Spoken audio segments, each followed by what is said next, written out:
Donc, dans le plan de cours de Excel avancé, le premier point, c'est d'ajouter un formulaire de saisie de données. Le formulaire de saisie de données, c'est une particularité de Excel, mais avec ses options avancées. Ça te permet de saisir les données dans un tableau sans passer par la saisie ordinaire, c'est-à-dire ligne par ligne. Tu peux créer un formulaire avec des champs de saisie, mais sur la base des en-têtes de ton tableau. Ensuite, on verra également comment repérer les antécédents. Les antécédents dans une formule. Autrement dit, quels sont les éléments qui participent au calcul dans une formule.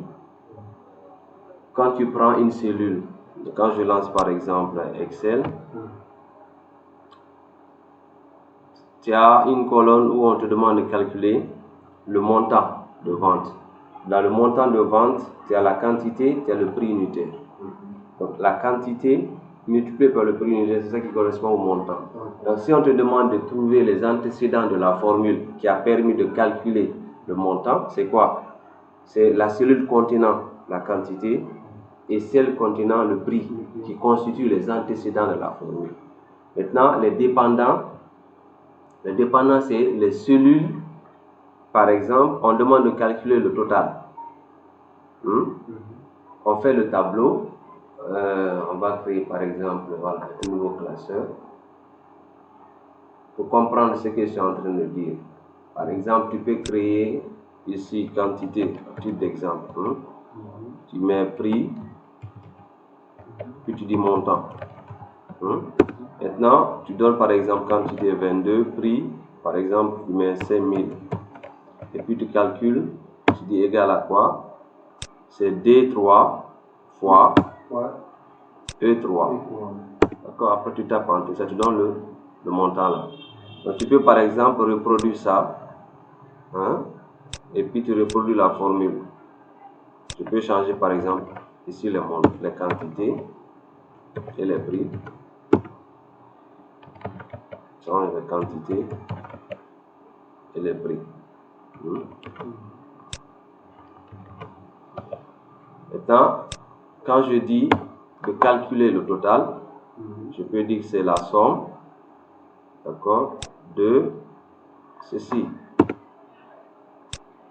Donc, quand on demande de trouver dans la cellule quels sont les antécédents ce sont les deux là. Donc, c'est les deux qui participent à l'obtention du montant. Les dépendants, ce sont les cellules qui dépendent de la première. Autrement dit, ce sont les valeurs qui ont permis, à partir desquelles on a obtenu par exemple le total. C'est-à-dire les réponses de quantité, de prix. C'est en fait, ici, quand on dit dépendant, c'est le total là, par exemple, la somme de ceci. Comment repérer ça? C'est à partir de, quand tu viens dans Données, l'onglet Données, ensuite il y a l'option où on demande à partir de, je pense que c'est ici, on demande, je pense que c'est par là,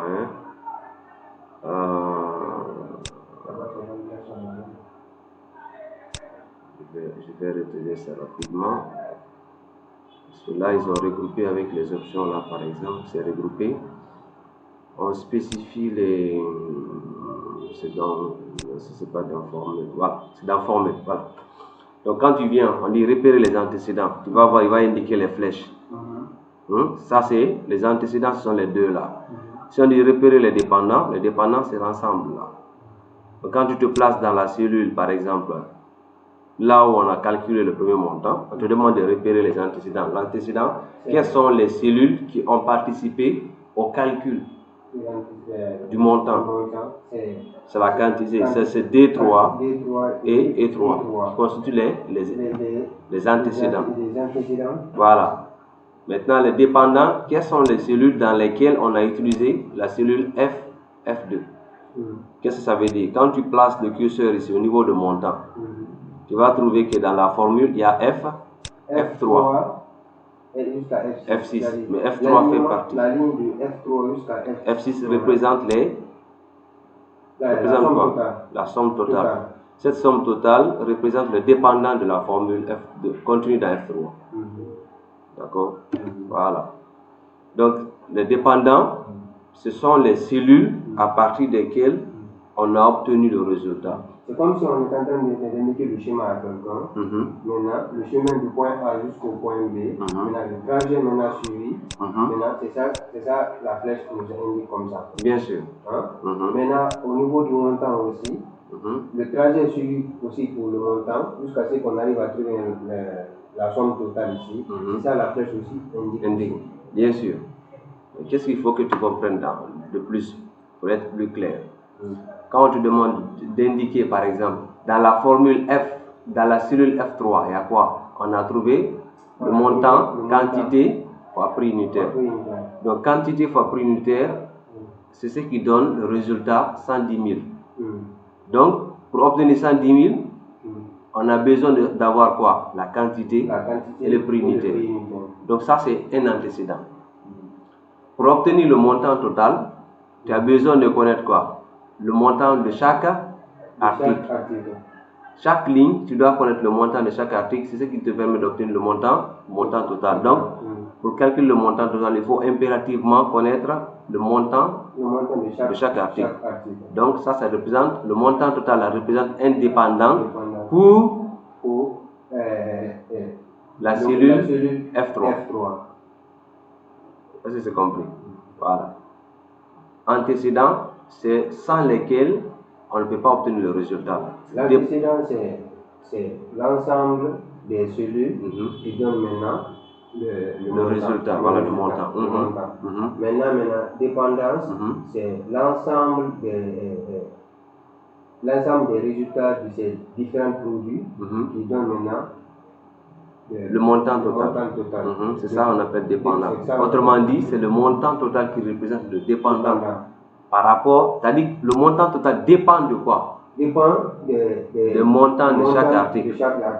Le montant de chaque article dépend de quoi? Du montant. Le montant de chaque article dépend de quoi? Le montant de chaque article dépend de l'antécédent. Qui représente quoi? Qui représente la quantité et le prix unitaire. Voilà. Donc c'est comme ça qu'il faut comprendre la notion d'antécédent et de dépendant. D'accord? Donc, lorsque on veut ajouter un formulaire de saisie, on va commencer par le premier point. Comment ajouter un formulaire de saisie dans un fichier Excel ou dans un classeur Excel? Tu viens dans le menu fichier ou l'onglet fichier. Ensuite, tu cliques sur options. Tu viens dans personnaliser le ruban. Dans personnaliser le ruban, tu viens là, on dit commande non présente sur le ruban. Tu cherches commande non présente sur le ruban. Maintenant, dans la liste qui s'affiche là, tu cherches formulaire de saisie. Voilà, formulaire, c'est écrit formulaire tout court. Formulaire. Quand tu sélectionnes commande non présente sur le ruban, voilà, tu sélectionnes formulaire. Maintenant, tu as un bouton à droite là qui te permet d'ajouter dans le ruban. Mais il faut que tu regardes d'abord à droite, on dit onglets principaux. Donc, dans onglets principaux, est-ce que tu as développeur coché? Non, le développeur n'est pas coché. Voilà, tu coches développeur, onglet développeur. Donc, quand tu coches ça, tu vas ajouter à l'intérieur là-bas nouveau groupe. Tu coches développeur, ensuite je coche développeur, après je coche tu cliques sur nouveau groupe. Je clique sur nouveau groupe. Tu vas ajouter un nouveau groupe à l'intérieur du développeur. Donc tu cliques là-dessus. C'est écrit nouveau groupe. Entre parenthèses personnalisé, regarde. Voilà, mais tu cliques sur renommer. Cliquez sur renommer. Renommer, ici c'est le qui est là. Renommer, sélectionne d'abord nouveau groupe. Regarde à l'écran. Quand tu cliques sur nouveau groupe, tu viens là, à ta droite. C'est écrit renommer. Moi ici, c'est export. Ok, renommé. Donc quand tu dis renommé, maintenant tu écris, par exemple, tableau, tu écris formulaire de saisie de données. Formulaire de saisie. Formulaire de saisie.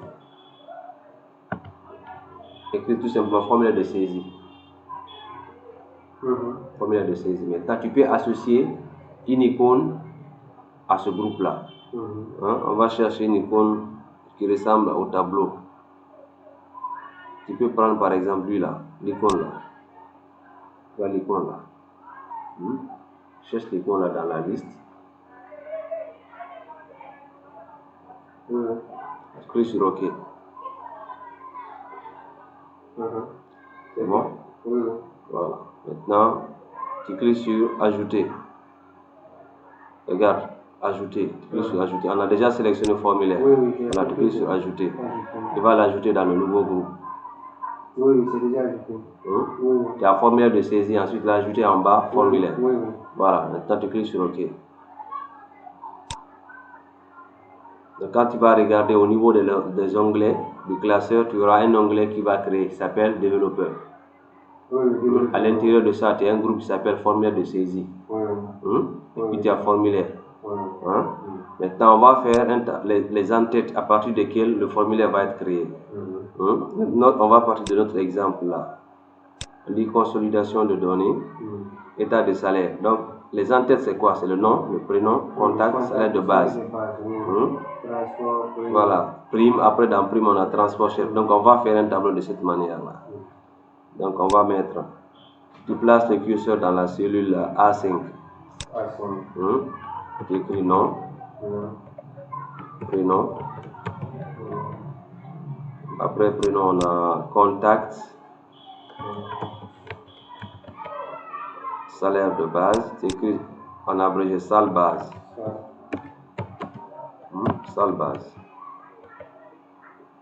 Salle base. Après, prime. Prime, on a 4, on a quoi? Transport, cherté de vie, efficacité. Donc tu écris ça. Prime. Tu viens en bas, dans la ligne E6. Transport. Cherté de vie. Cherté de vie.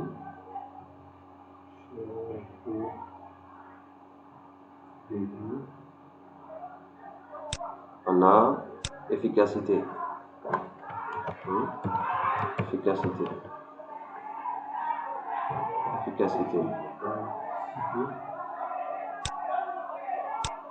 Indemnité. Indemnité.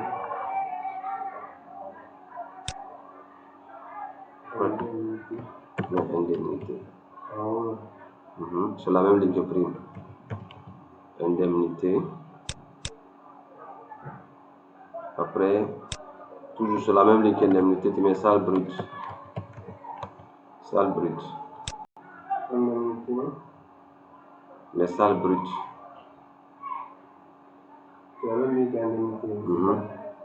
Salle brute.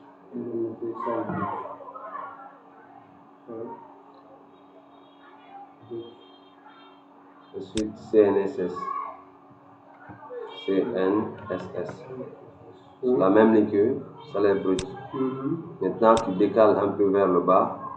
Pour l'aliment de transport, mais employé, en parenthèse, 5%. Après, tu dis employé, patron. Patron 18%.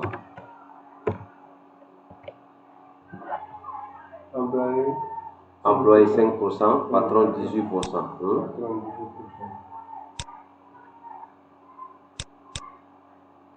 Après, tu écris salle nette sur la même ligne que caisse nationale.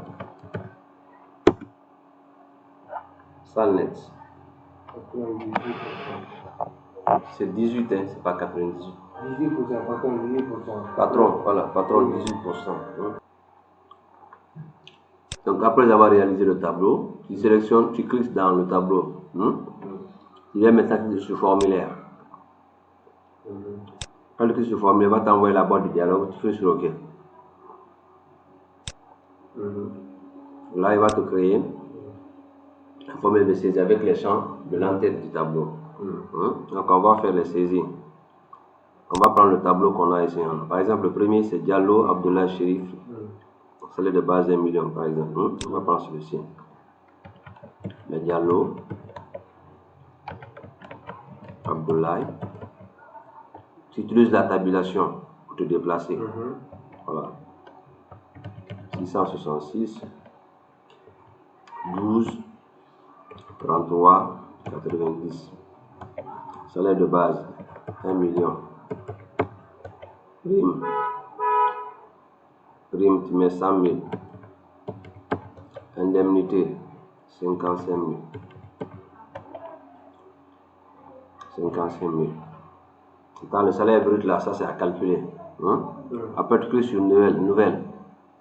Dès que tu cliques sur nouvelle, tu vas voir dans le tableau, tu le remplis immédiatement. On saisit une autre encore. C'est là. Je clique sur nouvelle qui est en haut. Oui, le bouton nouvelle. Dès que tu cliques sur nouvelle, il va ajouter immédiatement ce que tu as saisi dans le tableau. Voilà, on continue ici là. Mais par exemple, Abdoulaye. C'est là, Abdoulaye. Contact 622 98 17 00. Salaire de base, on prend 2 500 000. Prime 200 000. Indemnité 160 000. Nouvelle. Fofana Mohamed. Contact 621 99 13 87. 621 99 13 87. Salaire de base 621 99 13 87. 621 99 13. Salaire de base, tu prends 1 500 000. Prime 55 000. Indemnité 150 000. Le suivant encore. Ainsi de suite. Donc c'est comme ça on crée un formulaire de saisie.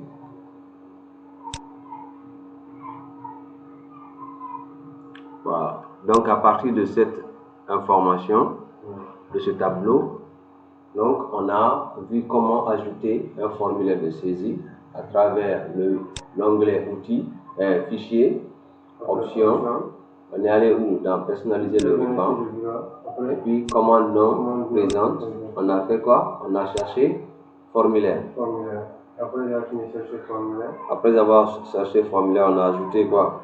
On a ajouté maintenant un nouveau groupe dans l'onglet développeur. Après dans l'onglet développeur, on est venu sur la renommée. Après la renommée, on a cliqué sur OK. Quand on a cliqué sur OK directement, on a ajouté. Quand on a ajouté dans l'onglet développeur directement, ça va sortir formulaire de saisie en bas formulaire. D'accord. Maintenant, on clique sur OK. Sur OK pour ajouter le formulaire. Voilà. Donc les critères aussi pour que le formulaire de saisie puisse prendre, il faudrait que tu aies un tableau dans lequel il n'y a pas de cellules fusionnées. Voilà, il n'y a pas de cellules fusionnées. Donc on pouvait aussi activer le formulaire de saisie en sélectionnant le titre du tableau comme ça. Pour qu'il puisse comprendre que ce sont les titres là du tableau ou l'entête du tableau qui constitue le formulaire. Donc à partir de là, quand on clique immédiatement, il va récupérer. À partir de là, quand il y a les données dans le tableau, tu peux te déplacer entre les données. En faisant quoi? En utilisant le bouton suivant ou bien précédent. D'accord? là, c'est par exemple, quand je fais ça, suivant, ça ne bouge pas. Ok, là c'est un seul, je vais cliquer à l'intérieur, voilà. Donc quand je fais suivant, voilà. Donc il va aller jusqu'au dernier. Le dernier c'est Fofana. Je peux revenir en arrière avec Sylla et Diallo. Donc quand je vais ajouter une nouvelle ligne, je clique sur nouvelle, il va vider et ça me permet d'ajouter de nouvelles lignes. Voilà. Donc c'est comme ça on fait pour l'ajout d'un formulaire de saisie.